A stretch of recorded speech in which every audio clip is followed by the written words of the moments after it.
It's time to cook with Susan Beck. Today we're going to make meatloaf with stovetop stuffing.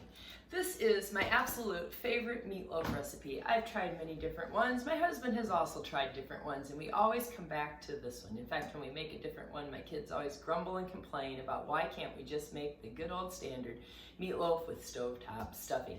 That's the meatloaf they grew up on, as I found this recipe back when they were pretty young. Here's all you need to make stovetop stuffing meatloaf. 1.5 cups of stovetop stuffing, or 1 box if you buy it in the box, that would be the perfect amount. 2 eggs, a cup of milk, and 2 pounds of meat. Today I am going to use a combination of hamburger and sausage and venison. When my husband grinds our venison, he usually makes it 50% pork and 50% venison.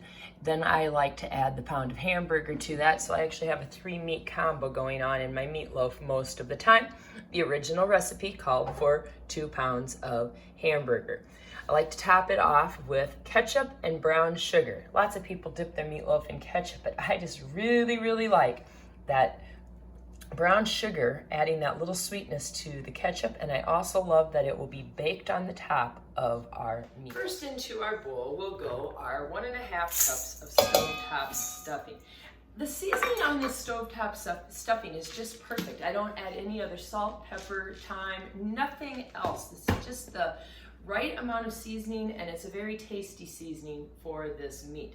I'm also going to pour my 1 cup of milk over top of the meatloaf. Or sorry, not over the meatloaf, over the stuffing. That will allow those just to kind of soften up a little bit and make those breadcrumbs just a little less crunchy while we get our other ingredients ready to go. I am gonna crack into there 2 eggs.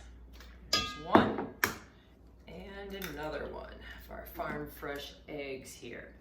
And I'm going to just beat that around a little bit to break those eggs up. So I have a pretty soupy mixture here with a cup of milk and 2 large eggs.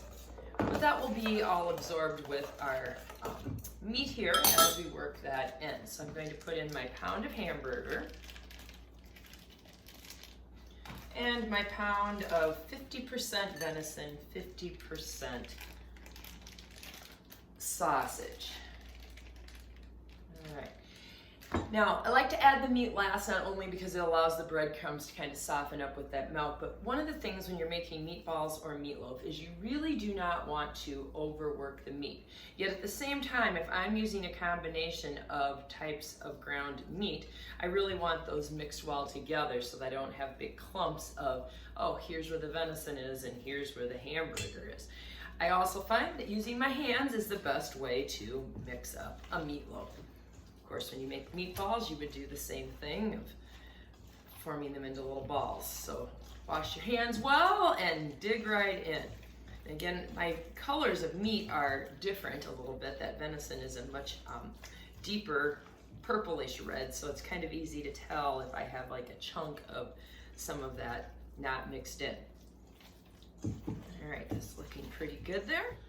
The next thing to decide is how do you want to bake your meatloaf. If you want to make 1 large meatloaf, if you're going to serve a lot of people, like say even like 8 people could eat this easily, or if you want to have a lot of leftovers, this is what I usually use. I put it into this large casserole dish. My husband loves meatloaf sandwiches, and I think it makes a great lunch for me when I head off to school the next day. Today though, I am going to make it in 2 loaf pans. I want to freeze one and bake one. I've actually been known sometimes to use 4 pounds of meat, and to make 2 big meatloaves, this freezes very well, and I freeze it with the topping on top too. All right, so I'm going to simply put half of this into each of these loaf pans that have been sprayed with cooking spray. Half into each, and this will serve each one 4 people. Looks like I got a little more in this one than in this one here, and I'm gonna kind of make them somewhat equal in size. All right, looks like I probably should wash my hands again. The next part is a little bit of a judgment call on how much you want to use, but I have a 1/2 cup of brown sugar here today, and I am going to put into my brown sugar a 3/4 cup of ketchup. So I'm I'm going to use my adjustable measuring cup, which is awesome for sticky things. I talk about it all the time because it's probably one of my favorite kitchen tool finds. We're just about there. I'm at the end of this ketchup bottle, so bear with me a minute as we get this all out. And then we're going to simply stir together the brown sugar and the ketchup, adding that little bit of sweetness to our tangy ketchup.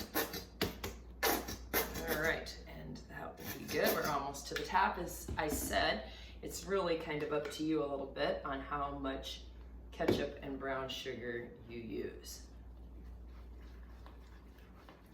Once that brown sugar is mixed in and I've kind of pounded out any little clumps in it, we will simply spread half on top of each of our loaf pans.